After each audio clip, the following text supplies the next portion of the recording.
Hi there, this is James Tripp for Hypnosis Without Trance, and I'm going to share a distinction with you today which I think is an extremely useful one, maybe even a critical distinction that an awful lot of people who are studying hypnosis are missing. It's the distinction of psychoactive facilitation versus trance work. Now, when I first discovered this distinction, uncovered this distinction, it came from the days when I was doing a lot of hypnosis practice groups. Back when I was learning hypnosis initially, I wanted every opportunity I could get to practice and explore, so I would create opportunities. I would create practice groups and I would join any practice groups that I possibly could. And one of the things that I would find is that when we were practicing certain processes, really clear processes, like take for example some of the classic NLP processes like the swish or VK dissociation, fast phobia cure, whatever you want to call it, I would find people facilitating me through these practices and they would be using a lot of very ambiguous, waffly, floaty kind of Milton language, Milton model language. So we will be drifting off and disappearing off in this direction and that direction and all directions simultaneously.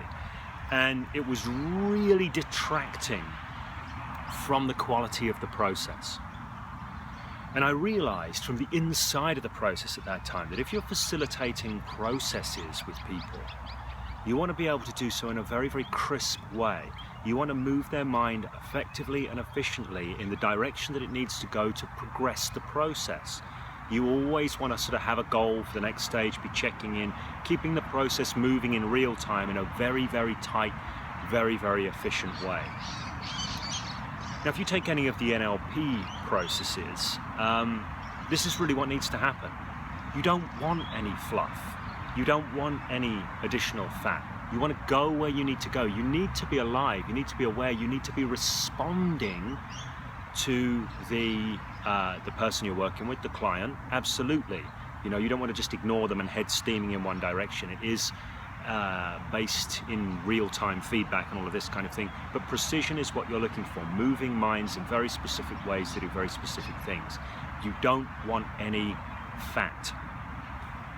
Now, when I later on started studying clean language and spending a lot of time with symbolic modelers and this kind of thing, I was introduced to the term going psychoactive in facilitation work. So I now tend to think of this kind of work where you're doing very precision facilitations, moving minds in very specific ways through sequences, through steps. I think of this as psychoactive facilitation. Now, on the flip side of psychoactive facilitation, you have what I tend to call trance work. Now, you may think, well, James, you're the Hypnosis Without Trance guy. Hypnosis Without Trance is a model, it's an idea, it's a concept, it's a way of making sense of hypnosis. But you can think about hypnosis in many different ways.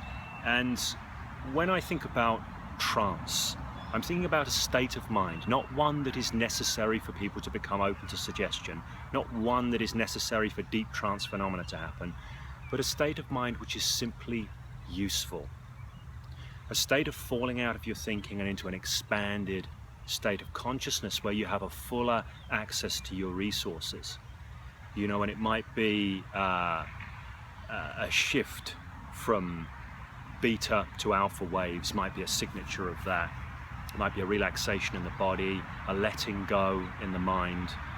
I'm a big fan of Dr. Les Femi's work on the open focus mind. It might be an open focus process. So when I'm using the term trance here, I'm not using it scientifically, I'm using it poetically to describe a state of being, which is, I believe, a very, very useful one from the perspective of therapy, from the perspective of generative coaching and all of these kinds of things. So when I'm talking about trance work, I'm talking about moving someone into a particular mode of mind. Now, in that mode of mind, doing much more floaty, ambient kind of work is useful, where you're just leading people out, expanding people out, dropping in, gently seeding ideas into a much more nebulous, free-floating mix where everything kind of gets mixed up and swirled together and the person's inner mind, their inner resources, organize them in useful ways. This is what I call trance work. And for me, it's got a very different feel from doing psychoactive facilitation. Psychoactive facilitation, a lot of precision, a lot of clarity in exactly where you're going, step by step, procedural in many ways, although you need to keep those options in there as to how you manage that procedure elegantly. Trance work, much more free-flowing, loose, options-based, expansive, exploratory, all of these kinds of things.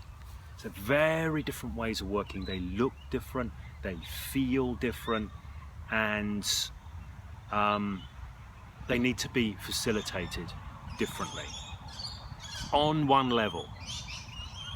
Now, what I will say in addition to that is I tend to place primacy, even though I value trance work greatly, I place value personally when it comes to hypnosis skills on psychoactive facilitation, because an excellent psychoactive facilitator will be able to do exquisite trance work pretty effortlessly.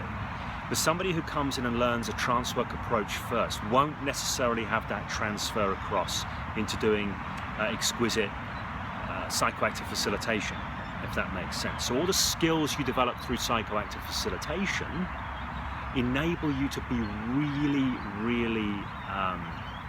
I'll use the term again, exquisite in doing the trance work-based facilitation.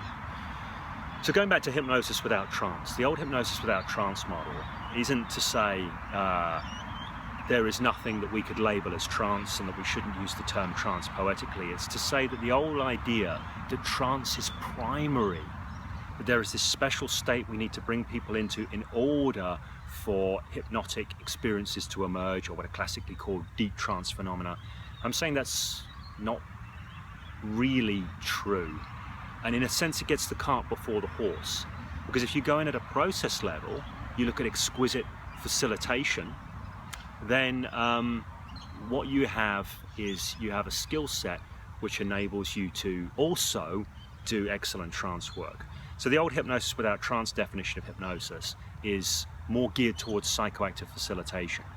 The use of language and communication to direct attention, lead cognition, and seed ideas for the purpose of leading someone into an altered experience of reality or a shifted mind or whatever it might be.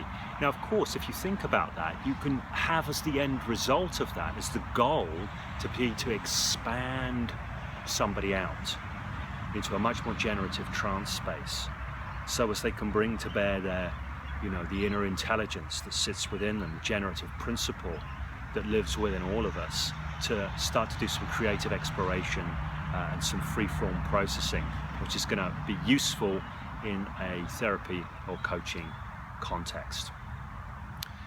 So if that distinction makes sense to you and you'd like to explore it more deeply, I am doing a free webinar, free 60-minute webinar on Thursday, the 21st of April. It is at 1 p.m.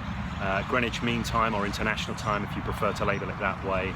And we're going to go into this distinction, psychoactive facilitation versus trance work. We're going to go into it a lot more deeply. And another thing I'm going to do here is I'll put a link through to the webinar page. Just to say it's a free webinar. There will be an opportunity to ask questions ahead of time.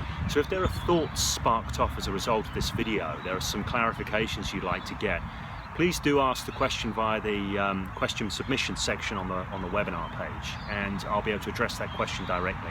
But that's what we're going to be doing, going deeper into this distinction between psychoactive facilitation and trance work, the strengths and weaknesses of both sides, and how you can develop your skills and become excellent at both.